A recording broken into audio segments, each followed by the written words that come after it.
Hi guys, as you can see I'm in a different location. I thought I might change it up since I live in Florida and the lighting is perfect and my window's right there and I have shades in case it gets too bright, so I was like, let me take advantage of that. So like this video is gonna be explaining why Skyward Sword is my favorite Zelda game and like just explaining why. Well, back there is like a bunch of Zelda amiibos. Can't see it because my back, but there we go. I'm a huge Zelda fan.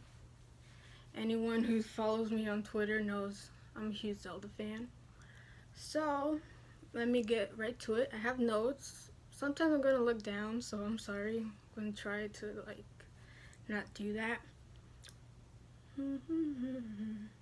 Okay, first of all, Zelda Skyward Sword has this like very pastel like art direction. Like the cartoony is there and the realistic is there, which I love. I love the two.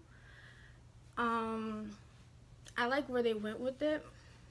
Like kind of like Breath of the Wild, but a little less realistic.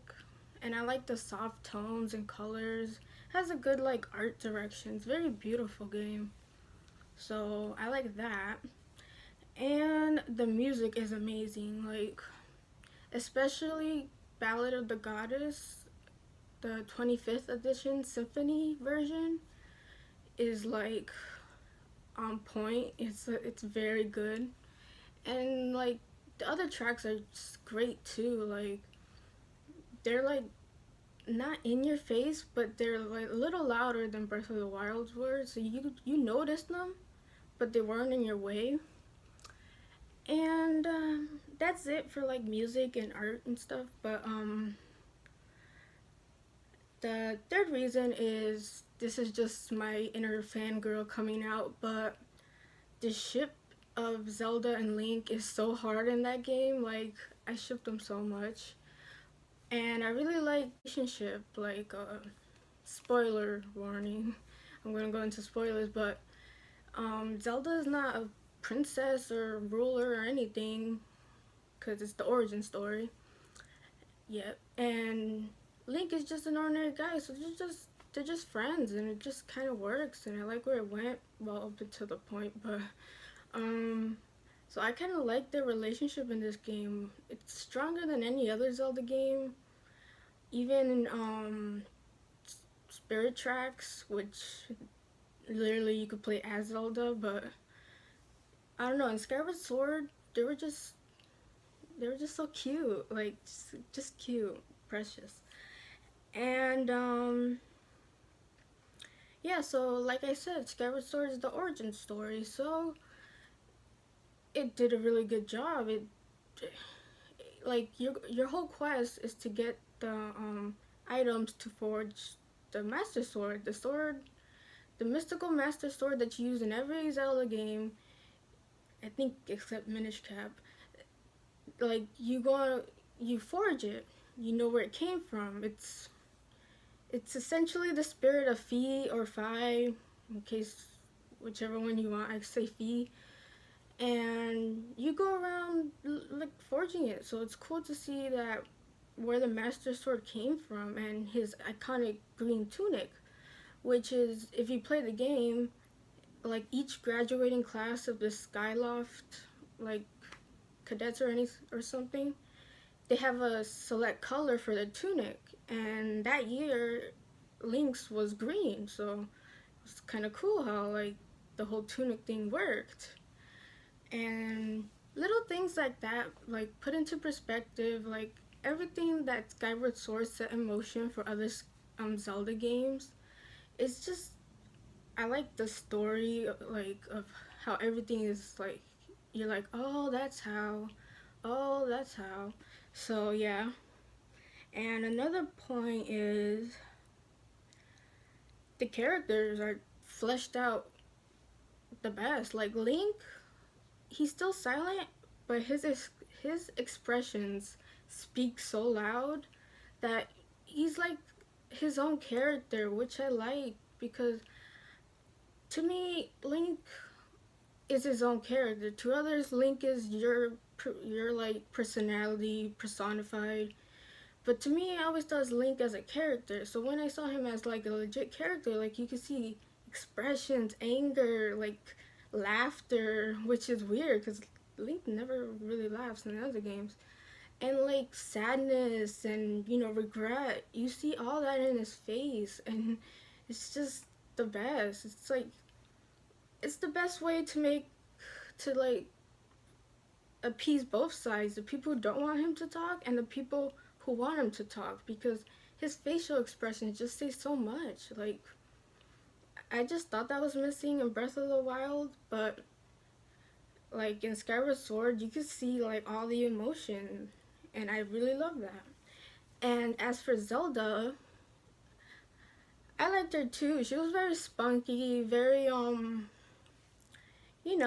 bossy, but like I said, she's not royalty, she's not a princess, she's not held down by those things. And as the story goes on, spoiler alert again, she finds out she's the goddess Hylia, and she goes on her own journey to do what she has to do, whether to like seal Demise, which is the big baddie, not Ganondorf or Ganon, Demise. And speaking of like villains, the most Girahim, Girahim is like the most out there villain. Like I love him. Like I love him, but he's still a villain. But he's just so weird. Like weirder than Zane from not Zane. I forgot his name from Twilight Princess. Like he's so quirky. Like ew. Like you want to laugh or you would just want to like, but he's just like, it was like a breath of fresh air for a villain to have that much quirk and personality. But as like the game goes on, spoiler again, you learn Girahim is just Demise's sword, like the equivalent of Fi. So yeah, he kind of goes away and Demise comes in, which Demise is your typical baddie, just bad, like, yeah. But he does set in motion at the end something that impacts the whole rest of the series, that dreaded curse. He set in motion, like he sets that in motion, so like that's his contribution really. So and sorry, and side characters are just hilarious. Groose and Beetle, which he's kind of a dick in Skyward Sword, but yeah, he's quirky too. And then the rest of the gang, everybody just has their own weird moments, like in side quests. Like you're like, oh, these people live together on one island. They're so weird. But yeah, and the level designs are beautiful. There's like the dungeons and stuff, which I'll get to. And speaking of that, the gameplay, which people are divided on. I played Skyward Sword with Wii Motion Plus, which was way better than the original like motion control. It still had its like, it didn't respond, stuff like that, and it was to me it was okay. It was bearable because the rest of the game held it up.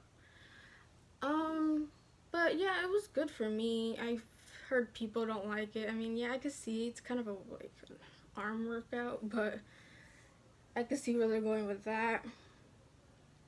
And when you're fighting Girahim, it's kind of frustrating because you have to get stuff in precise points, and sometimes you're like end up in this weird, awkward, like jangle of like a pose. But I really didn't have a problem with it. It was a nice change of pace, really. And the other boss, the avocado demise, the one with the two legs and the avocado shape, he's very annoying. He comes 3 times. Just do it and get it over with. That boss battle is horrible. I'm not gonna defend that. and and people also say the world is linear, which I think is a good thing because, like I said, it's the origin story, and you focus on the story. We know how like open world can impact the story, so I thought it was good. There was like 4 area like zones, but like people get stuck on just the 4 zones. But once you get like there's different areas in the zone, so you're really not really sorry, you're really not in the same place as in like you go into the same place. Like there's different dungeons which are very beautiful and very diverse, like the sand ship one where you use the time mechanic to go back in time, forward in time, back in time. And which one was the other one? The Sistine Chapel? Not the Sistine Chapel. What was the name?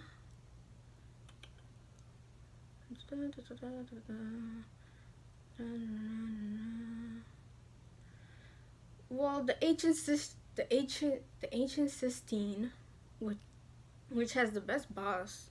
Like you like take control of its like his weapons, and you whack him and whack him and whack him. Yeah, so on that, the bosses in the dungeons are very cool.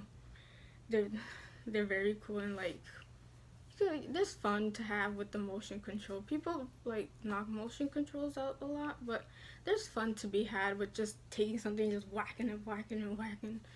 So there's pros. So hopefully, fingers crossed, hint hint, that the Switch gets a Skyward Sword like remastered with the new Joy Cons, so it's much smoother.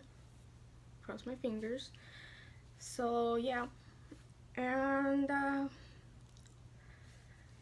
yeah, just to close it all out, I'm not here to like persuade people to like Skyward Sword. Some people hate it. I can't change that, but I'm just explaining why I love it and why it's my favorite out of all the Zelda games. Close to Breath of the Wild, but a little up there. So it's my favorite Zelda game. And so yeah, please leave a like or a comment or dislike if you want. But you can always reach me on my Twitter at Mandy Lee Plays. Why do I keep at Mandy Lee Plays? So yeah, those are just my thoughts, and I'll talk to you later. Bye.